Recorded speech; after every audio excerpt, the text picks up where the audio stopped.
আসসালামু আলাইকুম ওয়া রাহমাতুল্লাহি ওয়া বারাকাতুহু নাহমাদুল্লাহিল আযীম ওয়া নুসাল্লি আলা রাসূলিহিল কারীম। টেকনিক পরিবারের পক্ষ থেকে তোমাদের সবাইকে অনেক শুভেচ্ছা এবং মোবারকবাদ জানাচ্ছি। আমি হুমায়ুন কবির। আশা করছি মহান রব্বুল আলামিনের অশেষ কৃপায় তোমরা সকলে ভালো আছো, সুস্থ আছো। আমরা সূরা আল ইনশিরাহ নিয়ে আলোচনা করব। সূরা আল ইনশিরাহের মধ্যে গুরুত্বপূর্ণ যে এমসিকিউ গুলো আছে সেগুলো আজকের ক্লাসে আমরা জানার চেষ্টা করব, পড়ার চেষ্টা করব, বোঝার চেষ্টা করব ইনশাআল্লাহ। আসো শুরু করি।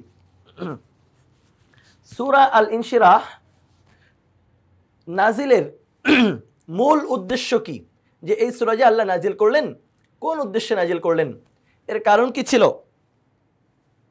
কাফেরদের শাস্তির বিবরণ, মুশরিকদের কুকর্মের বর্ণনা, কুরাইশদের সমালোচনা, রাসূল এর মূল উদ্দেশ্য ছিল ক নম্বর কাফেরদের শাস্তির বিবরণ। ফারগব শব্দের অর্থ কি? এটা সূরা ইনশিরাহ এর একদম শেষ শব্দ সম্ভবত ফারগব। আমি উচ্চ করেছি, আমি প্রশস্ত করেছি, অতঃপর পরিশ্রম করুন, অনন্তর মনোনিবেশ করুন। এর অর্থ হলো অনন্তর মনোনিবেশ করুন।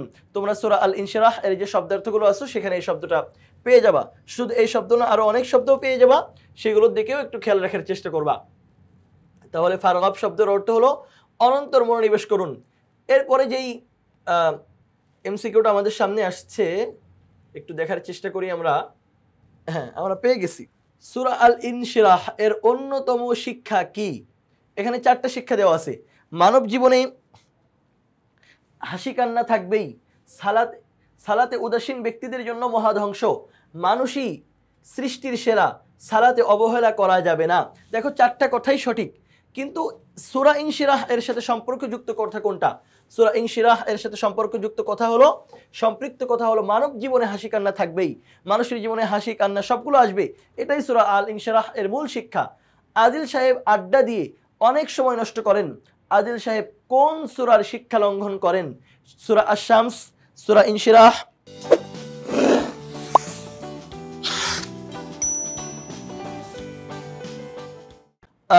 নাকি সূরা 3 অথবা সূরা মাউন? তিনি কোন সূরা এর শিক্ষা লঙ্ঘন করছেন?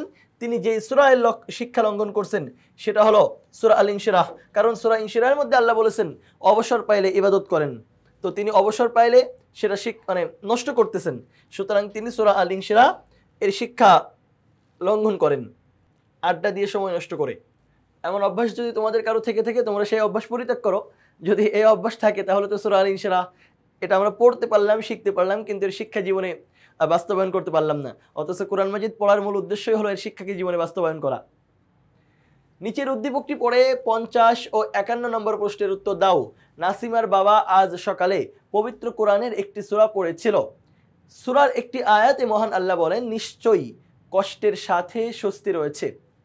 আচ্ছা, প্রশ্ন হলো নাসিমার বাবা পবিত্র কোরআনের কোন সূরা পড়ছিলেন? আদ-দোহা, আল ইনশিরাহ, আত-তিন, আশ-শামস। নাসিমার বাবা কোরআন মাজিদের যেই সূরা পড়ছিলেন সেটা হলো আল ইনশিরাহ।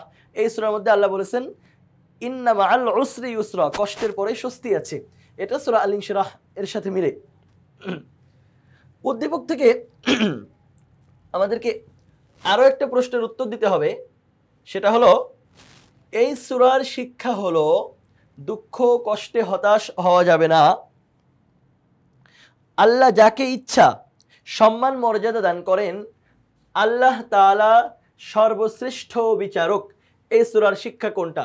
আল্লাহ তো সর্বশ্রেষ্ঠ বিচারক, ঠিক আছে, কিন্তু এইটা সূরা আল ইনশিরাহের শিক্ষা না, এটা অন্য সূরার শিক্ষা। প্রথম দুইটা সঠিক, তো প্রথম দুইটা কোথায় আছে? 1-2 আছে ক নম্বরে। সুতরাং এই প্রশ্নের সঠিক উত্তর হলো ক। এরপরের প্রশ্নের উত্তর দিতে হলে আমাদেরকে আরো একটা উদ্দীপক পড়তে হবে।